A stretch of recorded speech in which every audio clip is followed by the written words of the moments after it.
Hello बच्चों, मैं self Shravan Kumar Chaudhary, आपके बायोलॉजी अध्यापक उर्मिला एजुकेशनल एकेडमी। और आज हमने जो है चैप्टर नंबर 4 स्टार्ट किया। पिछले टर्म पर हमने बताया आपको कि जो जंतु जगत का वर्गीकरण है उसके मुख्य आधार क्या हैं। मुख्य आधार क्या हैं वर्गीकरण के, वो आपको बताया आपने। कोश की है, संगठन स्तर देखा जाता है, फिर सम्मिति देखी जाती है, फिर जो है उसकी देहगुहा देखी जाती है, फिर उसका शरीर का खंडीभवन देखा जाता है, और फिर उसमें जनन संबंधी कुछ प्रक्रियाएं देखी जाती हैं, जो 5 आपको कल के वीडियो में बताया गया है, लास्ट वीडियो में बताया गया है। उसी के क्रम में आज हम लोग ये देखेंगे कि एनिमल किंगडम का कैसे वर्गीकरण किया गया है। ध्यान रखना बच्चों, आपके कोर्स में प्रत्येक संघ के 3 से 5 मुख्य लक्षण, विभेदी लक्षण, ऐसे लक्षण जो इस संघ को अन्य संघों से, निकटवर्ती संघों फाइलम से वो विभेद करता है, वो 3 से 5 लक्षण आपको याद रखने हैं, उन्हें समझने हैं। और 2 से 3 उस संघ के जीवों का उदाहरण। बेस्ट ये होगा कि हर उदाहरण का आप वैज्ञानिक नाम और सामान्य नाम दोनों याद रखें। तो आइए ये वीडियो शुरू करते हैं, और इस उद्देश्य के साथ कि पहले हम पूरे एनिमल किंगडम का ये वर्गीकरण देख लें कि कैसे और कौन कौन से इसके संघ हैं। एनिमल किंगडम को कुल 10 संघों में बांटा गया है।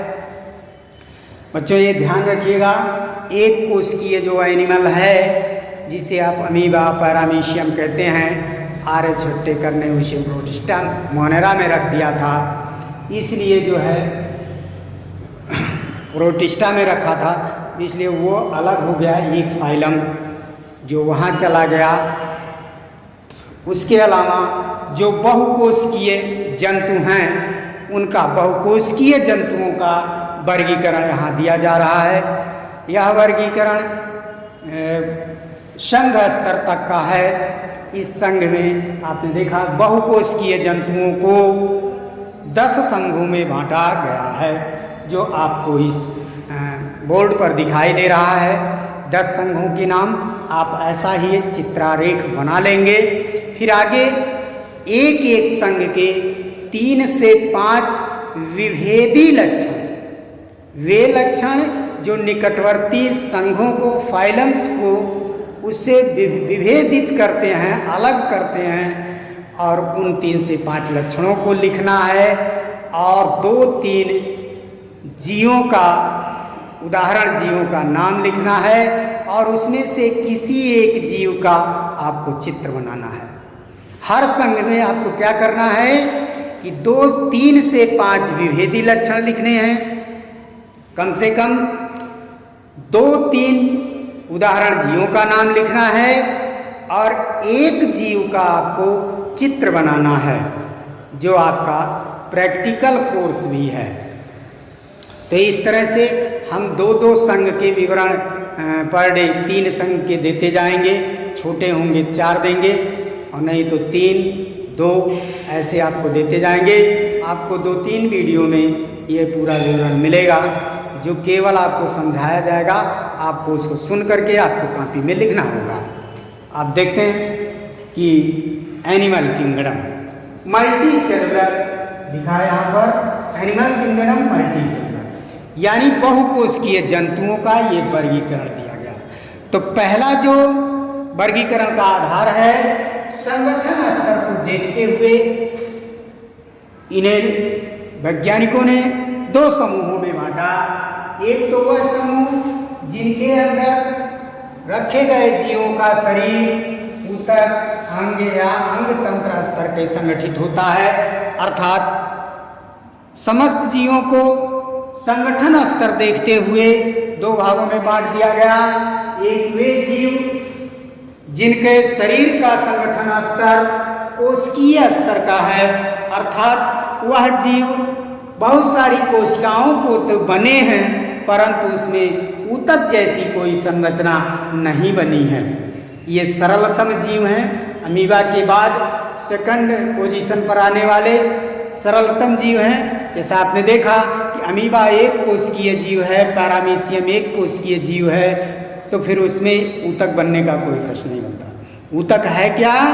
अनेक कोशिकाओं का समूह जो संगठित होकर एक निश्चित कार्य करते हैं। उन कोशिकाओं की संरचना कार्य भी समान होता है, उसे ऊतक कहते हैं। ठीक उसी प्रकार से इसमें अनेक कोशिकाओं का समूह तो है, लेकिन वो संगठित नहीं है, इसलिए ऊतक नहीं बना। कोशिकीय स्तर के संगठन के अंदर रखे गए जीव, जिसमें फाइलम नंबर 1 है, PHY1 लिखा है, इसका मतलब फाइलम नंबर 1 है। इसके अंतर्गत रखे गए जंतुओं के शरीर में बहुत सारी कोशिकाएं हैं, लेकिन वे कोशिकाएं आपस में संगठित होकर ऊतक नहीं बनाई हैं। इसीलिए यह मल्टी सेलुलर तो हैं, लेकिन इनके शरीर का संगठन स्तर कोशिकीय स्तर का ही है। क्यों है? क्योंकि इसमें ऊतक नहीं पाए जाते। उसमें पहला फाइलम है पॉरीफेरा। फाइलम नंबर 1 क्या है? पॉरीफेरा। अब दूसरा वर्गीकरण का आधार देखा गया बॉडी सिमेट्री, सममित। बॉडी सिमेट्री, सममित। तो सममित के आधार पर जीवों को 2 भागों में बांटा गया, एक बाइलेटरिया और दूसरा रेडिएटा। यानी रेडियल सिमेट्री ऐसे जंतु जिनका शरीर किसी भी त्रिज्या से काट देने पर उसके 2 समान अर्धभाग हो जाते हैं, उसे रेडियल सिमेट्रिकल जीव कहते हैं। इसमें जो है फाइलम नंबर 2 और फाइलम नंबर 3 आते हैं। इन जीवों का शरीर त्रिज्या सममिति वाला होता है, अरीय सममिति वाला होता है। अरीय सममिति का मतलब शरीर को कहीं से भी किसी भी त्रिज्या से काट देने पर उसके 2 समान अर्धभाग हो जाते हैं। तो फाइलम नंबर 2 इसमें है, वो है नाइडेरिया, जिसे सिलेंट्रेटा भी कहते हैं। इसका उदाहरण हाइड्रा है। इस संघ के जीवों में सिलेंड्रॉन कैविटी पाई जाती है, इसके कारण इसे सिलेंट्रेटा कहते हैं। और नाइडेरिया रेडियल सिमेट्री है, इसलिए नाइडेरिया है। इसी रेडियल सिमेट्री का फाइलम नंबर 3 भी है, जिसे सीटिनोफोरा, यानी टीनोफोरा, सी एब्सेंट होता है, नहीं रीड किया जाता है, टीनोफोरा फाइलम नंबर 3। ये टीनोफोरा जो पुरानी किताबों में नहीं मिलता है, नया वर्गीकरण में दिया गया, अलग कर दिया गया। ये टीनोफोरा, इसके भी शरीर रचनाएं जो है रेडियल सिमेट्री की होती है। तो रेडियली सिमेट्रिकल जीवों का संघ नंबर 2 नाइडेरिया, संघ नंबर 3 टीनोफोरा है। इसके बाद बायलैटरल सिमेट्रिकल जीव, यानी ऐसे जीव जिनका एक निश्चित आधार से रेखा से काटने पर ही 2 समान अर्धभाग होते हैं, उसे बायलैटरिया कहते हैं। जैसे मनुष्य है, मनुष्य के नाक से आप ऊर्ध्वाधर काटे एक लाइन से, तो इसके शरीर के 2 समान अर्धभाग हो जाएंगे। तो मनुष्य भी बायलैटरियल सिमेट्रिकल है, यानी द्विपार्श्व सममिति जीव है। अब द्विपार्श्व सममिति जीवों को उनके शरीर के अंदर उपस्थित देह गुहा के आधार पर, बॉडी कैविटी के आधार पर 3 भागों में बांटा गया। बायलैटरल सिमेट्रिकल जीवों को उनके देह गुहा शरीर के अंदर जो है, जो खोखला स्थान है, उसके आधार पर 3 भागों में बांटा गया है। वो है एसिलोमैट, सूडोसिलोमैट, सिलोमैट।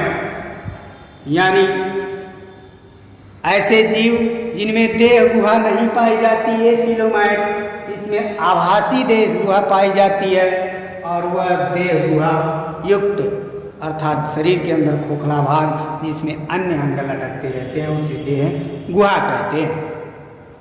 तो फाइलम नंबर 4 प्लैटी हेलमिन्थीज, जिसका उदाहरण लीवर फ्लूक, फीता कृमि है उसके शरीर के अंदर कोई खोखला भाग नहीं होता जिसमें अन्य अंग झूलते हुए पाए जाए, इसीलिए वो प्लेटीहेलमिन्थीज एसिलोमैट्स है। दूसरा फाइलम नंबर 5 स्यूडोसिलोमैट नेमाटोडा यानी एसके हेलमिन्थीज।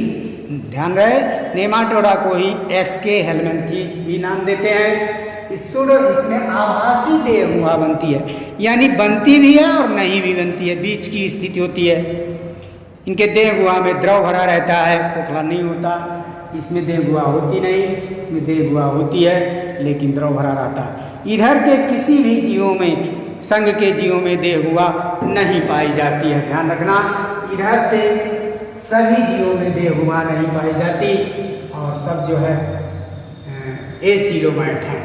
सीडोसिलोमैट का एक संघ नेमाटोडा या एसके हेलमिन्थीज है जो फाइलम नंबर 5 है, लिखा है PH5। फाइलम नंबर 5 है। फिर अब ऐसे जीव जिनके शरीर में वास्तविक देह गुहा पाई जाती है उसे सिलोमैट्स कहते हैं। वो सब phylum number 6, phylum number 7, phylum number 8, phylum number 9, phylum number 10, यानी इस सिलोमैट्स में 5 फाइलम्स बनाए गए हैं, जो जिसमें से पहला है एनेलिडा। एनेलिडा वह जंतु है जिसका शरीर खंडों में बना होता है, यानी एनेलिडा और आर्थ्रोपोडा 2 और मोलस्का, ये 3 ऐसे जीव हैं जिनका शरीर खंडी भवन युक्त होता है, खंडों में बटा होता है। एनेलिडा जमीन पर रेंगने वाला केंचुआ आपने देखा होगा, वह एनेलिडा संघ का जीव है। उसके जो है शरीर छोटे छोटे खंडों का बना होता है। फिर आर्थ्रोपोडा। आर्थ्रोपोडा जंतु जगत का सबसे बड़ा संघ है जिसमें इतने सारे जंतु जातियां हैं कि लगभग 70% जंतु जातियां इसी समूह में रखी गई हैं। और सब ये आर्थ्रो मतलब होता है जॉइंटेड, पोडाज मीन्स होता है पैर। ऐसा संघ, ऐसा फाइलम जिसमें जोड़ीदार उपांग पाए जाते हैं, आर्थ्रोपोडा बनाए गए हैं। इसमें आगे चल करके कि समस्त कीड़े और सब आते हैं। फिर है मोलस्का।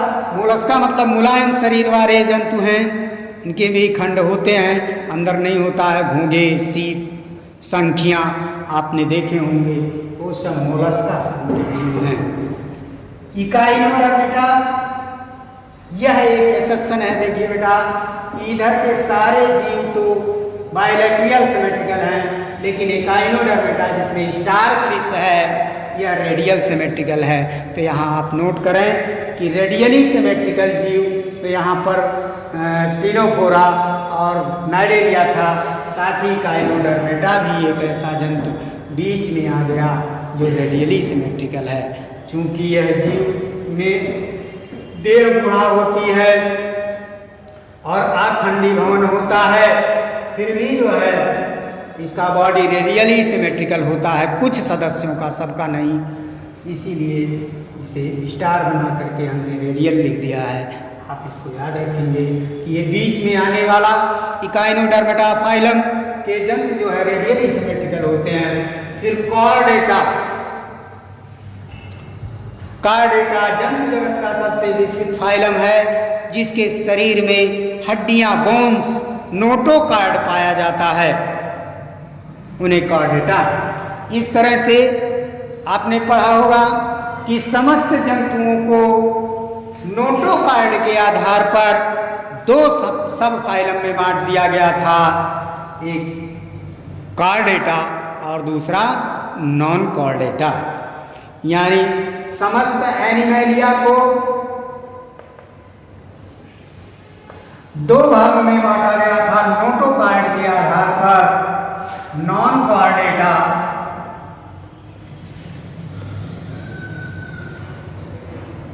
और कॉर्डेटा। नॉन कॉर्डेटा में 1 से लेकर के 1 से 9 तक के संघ हैं। 1 से 9 तक के संघ हैं और इसमें केवल 10वां संघ है जो कॉर्डेटा है। तो हम आगे फिर हम जब यहाँ तक पहुँच जाएंगे सबके लक्षण पढ़ते हुए तो कॉर्डेटा के वर्गीकरण वर्ग स्तर तक आपके कोर्स में है, उसका अध्ययन करेंगे। Thank you.